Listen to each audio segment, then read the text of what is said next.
If you ask me, lobbyists get a bad rap.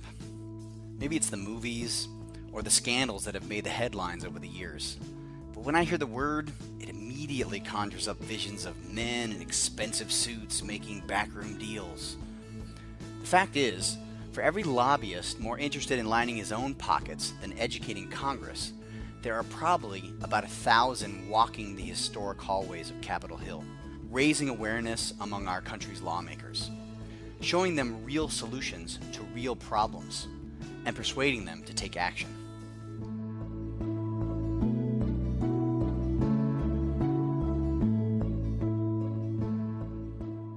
After being one myself, even for a day, I'm now more convinced than ever of how important this work truly is.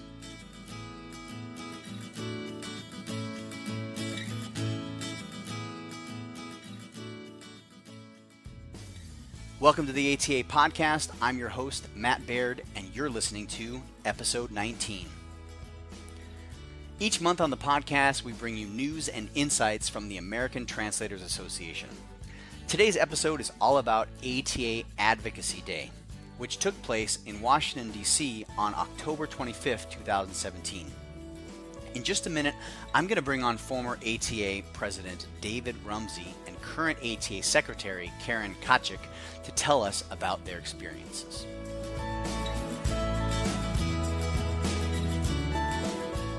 Back in October, to coincide with ATA's 58th annual conference in Washington, ATA sponsored a Translation and Interpreting Advocacy Day in conjunction with the Joint National Committee for Languages and the National Council for Languages and International Studies.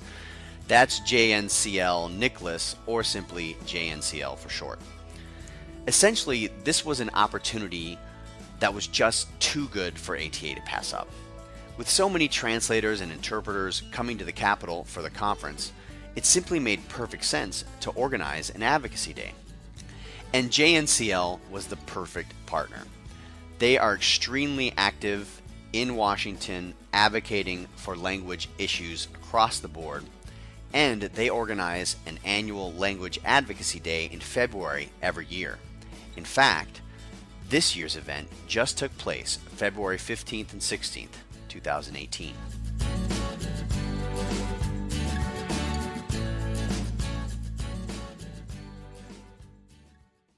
ATA's Advocacy Day was held the Wednesday before the annual conference. Registration was open to the first 50 ATA members who signed up.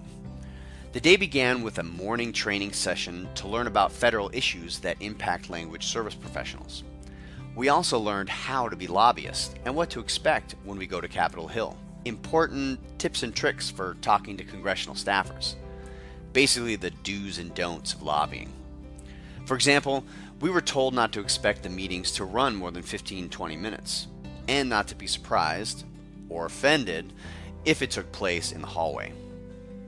Finally, we were given well-written policy statements, complete with solutions and action items for Congress, and we discussed each issue in working groups to prepare for our meetings. In the afternoon, the group headed to Capitol Hill for our pre-scheduled advocacy meetings with our congressional delegations, both in the House and the Senate, to present the issues and urge our representatives to take action. The overall focus of the policies we advocated was to improve working conditions for the language industry, particularly in relation to how the industry works with the federal government. I have to admit, I was pretty clueless about these issues. So before we even stepped into the congressional office buildings, I had already learned a lot. The organizers told us that many of the offices we would be visiting might not be aware of how vital the language industry is to economic growth, national security, and social justice, and that by being both constituents and representatives from the industry, we would have a strong voice. Now that was really empowering. And though I went into the meetings pretty nervous, the training gave me a level of confidence I didn't have before. For me, the experience was exciting and eye-opening. Very, very positive overall. But that wasn't the case for everyone, as you'll hear a little later.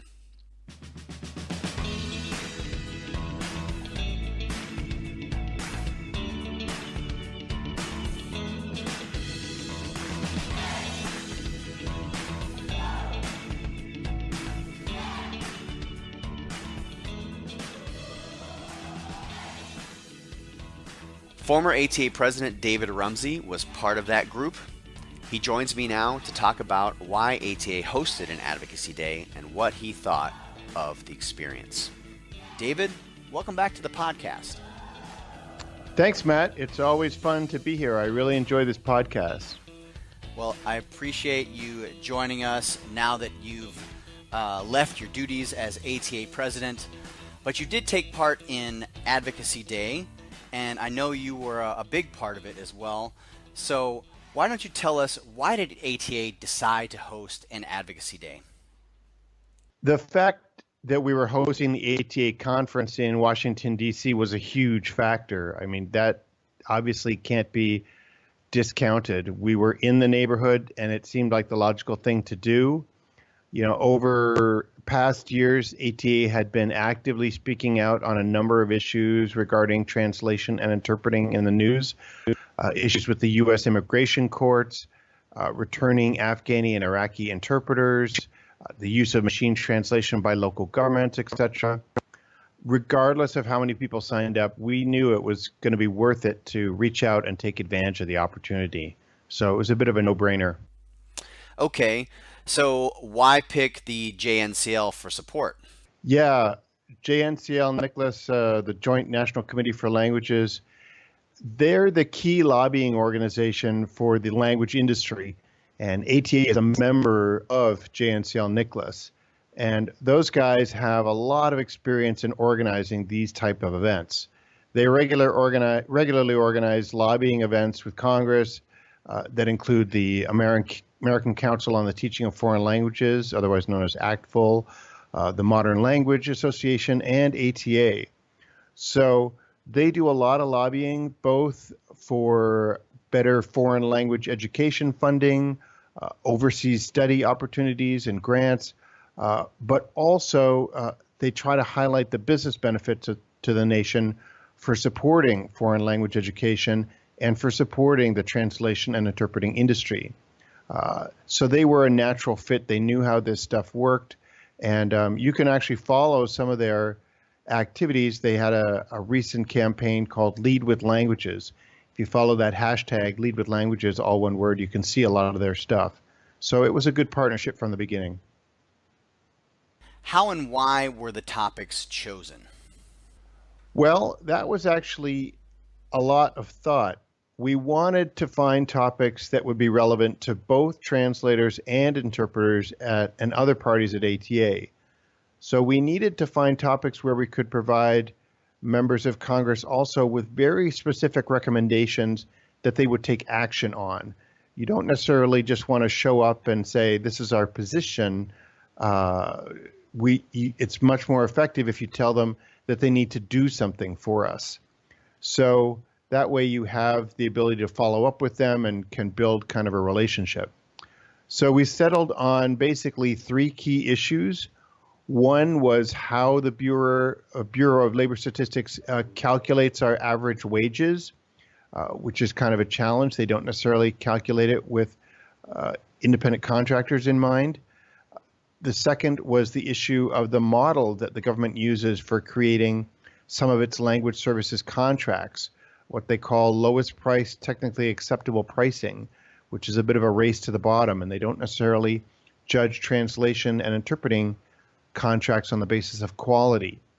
And lastly, preemptively, we wanted to encourage the government to preemptively create guidelines around the use of machine translation within local government agencies at the federal level, and whatever power they had that could provide guidelines at the state and local level would be great. Okay, now how did ATA members respond to the event? Well, that was kind of surprising. I had a strong hunch that it would be popular, but I wasn't prepared for how quickly people signed up. The demand was much higher than we thought, and people signed up much faster. We did reach the maximum number of registrants, and demand was still strong. So overall, it was a very good response. I think people who attended it reported really good and positive and interesting experiences. So overall, it was very successful. Yeah, I understand that a few people who weren't able to register actually took it upon themselves to get meetings with their members of Congress on their own. Yes, that was the case. So, and we found out about that, happenstance at the last minute. There may very well have been other people out there who contacted people directly that we weren't even necessarily aware of. So, I like to think that we really got a wave of advocacy kind of building, and that's always good in my mind. I agree. I was pleasantly surprised to hear that some of my colleagues, other ATA members, took it upon themselves to do that. Now, David, why don't you share with us your experience? What was it like to go to Capitol Hill and meet with members of Congress from your state? Well, it was an eye opener. It was very interesting. In our delegation for Wisconsin, we visited two senators. One was a Democrat, one was a Republican, and we also visited one House representative who was a Republican. We actually got to meet that House representative, whereas in the other case, we met mostly with staffers. In all case, you met essentially with staffers initially, and then you might be able to reach the senator or the House or the representative.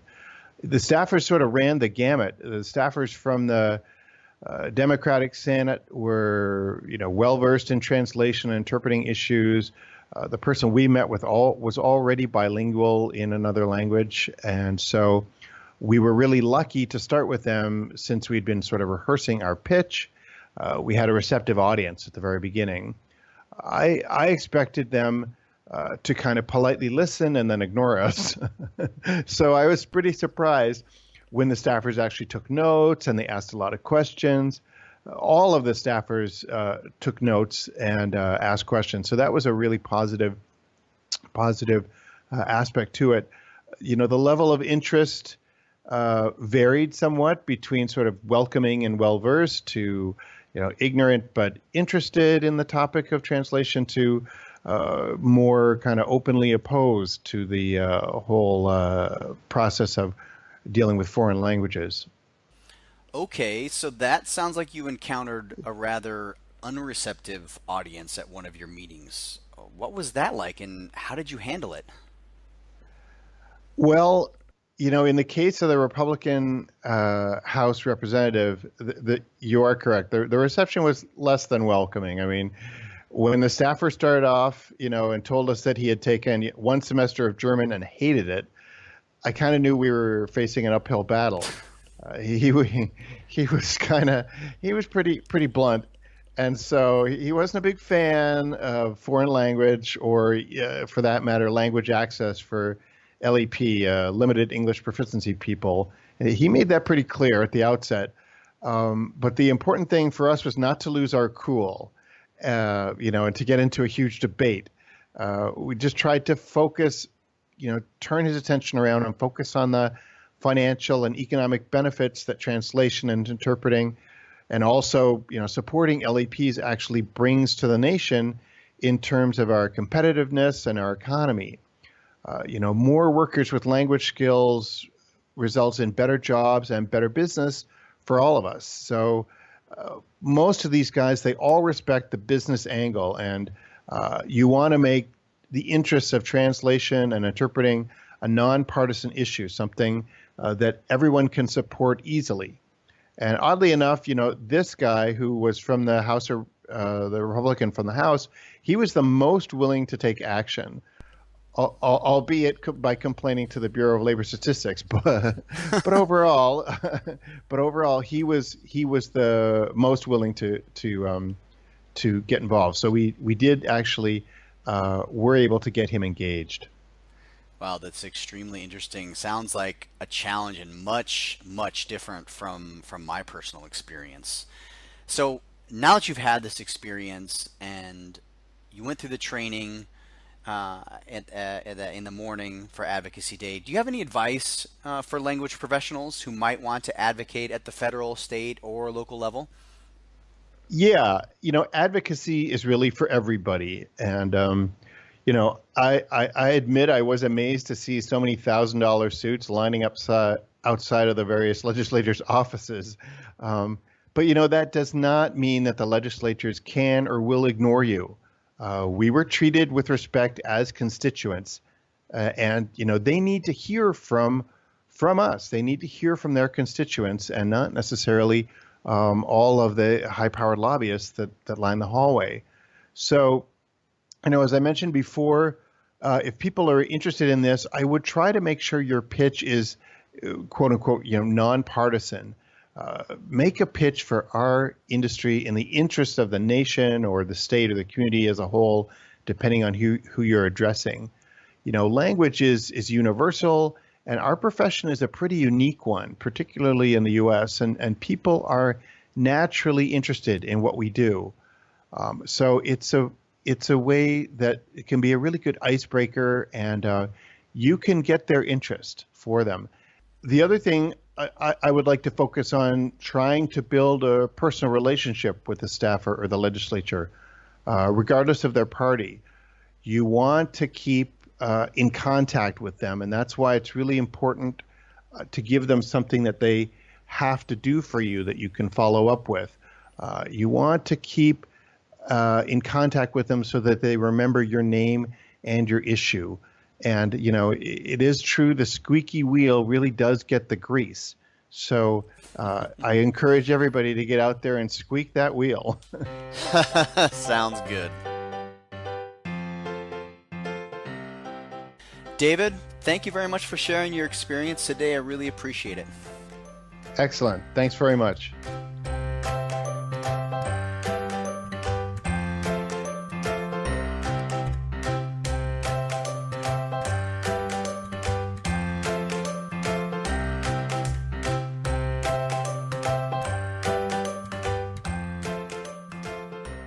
Now we're going to talk with Karen Tkaczyk.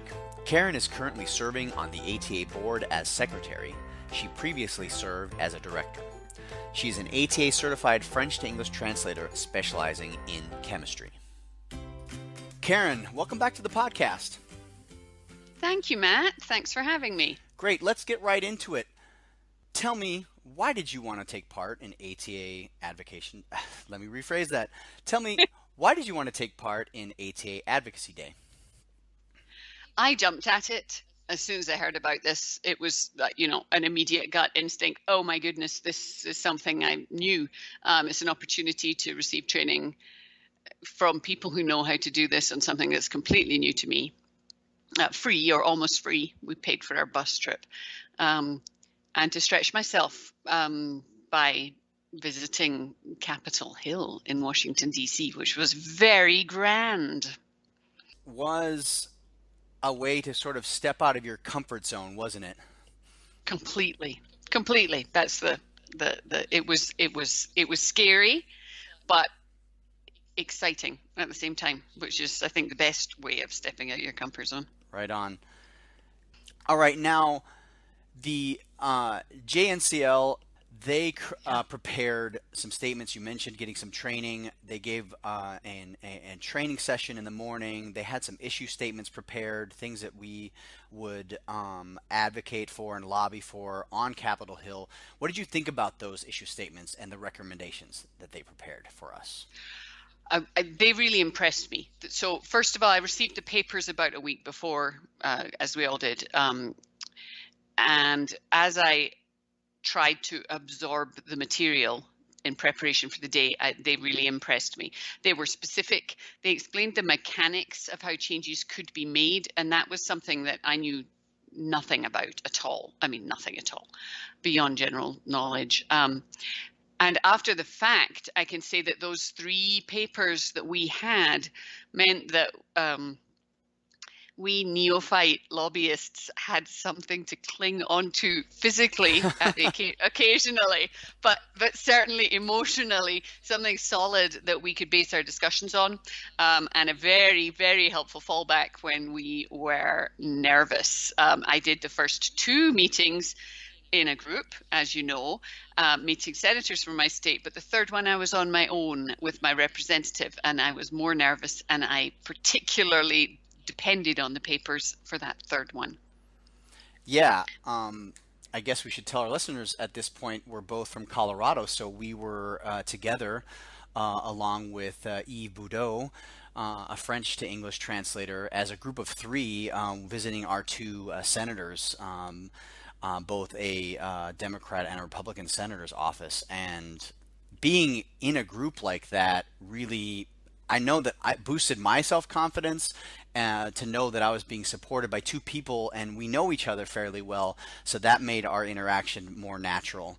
And I think that helped as we were going into these meetings to feel prepared. It was very helpful. Just because when any one of us dried up, which happened, these were slightly nerve-wracking meetings for all of you listening. One of the rest of us jumped in, and we managed, between the three of us, we flowed fairly well, I would say. When any one of us hit a dead end, I put my hand gently on someone's shoulder, and that meant I can come in now. And then when I hit a dead end, someone else took over. That worked well for us, didn't it? Yeah, we kind of settled into three different roles, and that really worked well. And we weren't talking over each other. We were really supporting each other's argument and only coming in when we really needed to.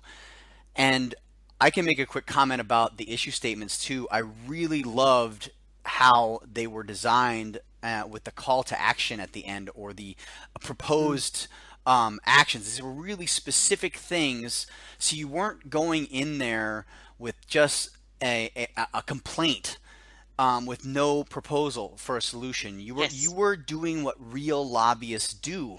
You were going in there and giving them solutions, saying that this problem that they probably are not aware of, which none of the three offices I visited to had any idea that this was even an issue, but we had specific actions, recommendations, what they should do next, and that helped me and made me feel like I really knew this topic and I could represent it because I wasn't just coming in with some formal complaint, and it seemed to be received very well. Yes, I think they treated us as solid people worthy of attention because we had this foundation, if you like, if the document was the foundation. And that's how I felt about it, really. So speaking of the receiving, how we received, how did you feel overall about the reception you received in each of your three meetings? So the first two were very warm and friendly. We had, as Matt has said, we were visiting the offices of a Democrat and a Republican senator from Colorado, and they were warm and they were friendly. And we had been warned in the training to expect a range of responses, and especially warned to avoid using any keywords that might trigger partisan hackles. We were right in the middle of the Affordable Care Act debate. So, for instance, going into my rather conservative representative's office, I wouldn't be thinking of even possibly mentioning anything along those lines. So we were to warn that in the training. So the first two meetings were very warm and friendly, just as you might expect, anything you might expect from meeting a range of people. And then the third one on my own was drier. It wasn't in any way negative or combative or anything like that, but it was just drier. So I was also on my own, so I didn't now have my buddy system working, where I had people to come in when I felt like I was drawing a blank. So that one was it was a drier meeting. I was received politely, pleasantly. They gave me plenty time, but I didn't leave with the burst. I mean, we were just bursting with energy when we came out of our first two. We were ready to go out and party. I mean, we were on a high. I was pumped. I was really pumped coming out of those meetings. I felt I really felt like we had made a difference, that we had opened some eyes to an issue that was sort of this technical issue, but we were saying, hey, take a look at this. There's a problem here, and you could really be helping the industry and helping create jobs and helping create better jobs and helping the translation and the translation and interpreting professions by making some technical changes here. We're not talking about, big, huge changing the Constitution or something. So did you have that same feeling that you were making a difference? Absolutely, completely. And I was also really on a high when I came out of it.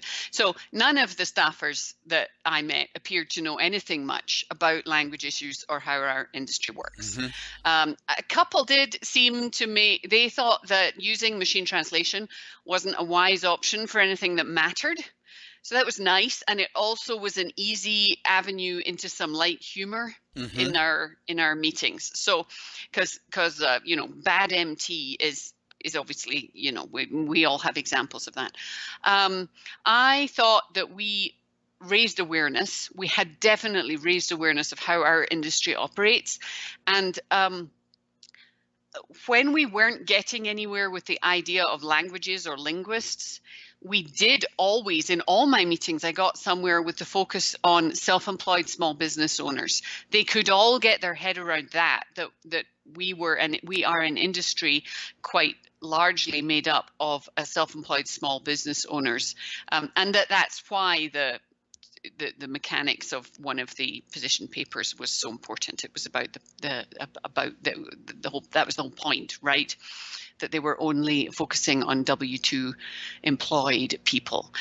So one of the staffers in particular seemed really intrigued by the new ideas we shared with him, and he appeared convinced that they had value and that he would think about what he could do with this material. I mean, yes, I'm sure we made a difference. Whether it's a long-lasting difference that has effects, I don't know. But in those people we met, I'm sure we made a difference. I agree. The same feeling when we came out, and particularly your comment just now about self-employed small business owners. It seemed like every time in all three meetings, those words were mentioned. The staffer we were talking to, they're sort of kind of perked up. Completely. Because I think that's exactly the word in my head. Yeah, perks up. Yeah, because I think they hear that, they hear jobs, and we also emphasize that these are good jobs. These are high-paying jobs, or they should be high-paying jobs that you want in your state, and that resonated as well. So I do feel like we made a difference, and I'm really glad personally that I took part. Now, one of the things they taught us in the training session in the morning was the follow-up process, which is very important apparently. You just don't go into the office and hand over your policy papers and say goodbye and everything's done. There's a follow-up process. So have you followed up in some way with the congressman that you met with? And if so, how did you do that? Yeah, so we had, there were three of us from Colorado. So we visited both senators, and then we split up to meet two representatives. So that was four Congress people. Is that what we call them? Yes. As a group in total. So we emailed the staffers that we had met, which was anything from a counsel, a fairly high level, to some lower level. They weren't interns, but lower level staffers. So we emailed those four staffers after the fact, according to whom we had, I emailed my rep, and the like. Two responded immediately. The two from our senators' offices, in fact, it was, I think, with cheerful, pleasant, polite responses, cordial responses. And one, the man that we had come out most pumped from the meeting from, he had already forwarded the material and our names to a committee that he thought was the best place for us to get more information or to further our efforts. So he encouraged us to contact them directly too. And we did that a little while later. We waited after the holidays and did that just at the beginning of January. And we haven't heard back from them yet from that second level, but who knows? So we did follow up, and we even got responses in emails. It was great. Yeah, exactly. I feel the same way. Our audience is going to be going, oh, seriously, these two, they're ranting on and on about it. But it was a great experience, wasn't it? Yes, it was. And I got a smile on my face right now when I think about it, because I went into it with not a lot of expectations, but I was really excited. I used to live in DC, And I didn't work on Capitol Hill, but I was working in policy, and so I felt like I was combining. And this sort of previous, I said it in my intro, this previous passion, this former life passion for policy with what I now do as a profession, and then taking that to Congress. So that it was a good feeling. It was a super experience, and I would definitely do it again. Would you? Oh, absolutely. And I would absolutely love to do it again. Actively look for opportunities. Do you think you might do some lobbying, maybe even at your local level? Yeah, I could certainly do that. Now that if I can do it on Capitol Hill, which was grand and intimidating, I wouldn't feel intimidated to set up a meeting in my representatives' local offices now, whenever an issue close to my heart came up, or if there was another language related issue related to my state. I think I would go with the buddy system. That worked really well for me. So I would try and find a friend. So yes, absolutely, I will continue lobbying. I hope I'll have opportunities to do that. And I think I will always try and have a partner so that I have someone to bounce off, at least in the sort of when I'm still a beginner at this, or for as long as I continue to be a beginner at this, because I think having that partner really helped. Yeah, lobbying at the local level will be like child's play after navigating the halls of Congress. The tunnels. The tunnels, yes. Under, between the buildings. I mean, I was in Congress. I went to my in-between meeting visit was in the Library of Congress, just being wowed by all that surrounded me. It was just an amazing day. It really was an amazing day that I will not forget. It was a wonderful, wonderful experience. So I'm very thankful that it was arranged, and I'm so happy that I got to be part of it.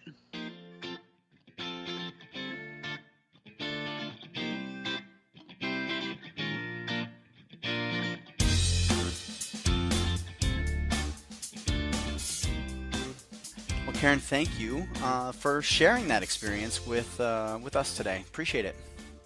My pleasure. Thanks for having me, Matt. Take care.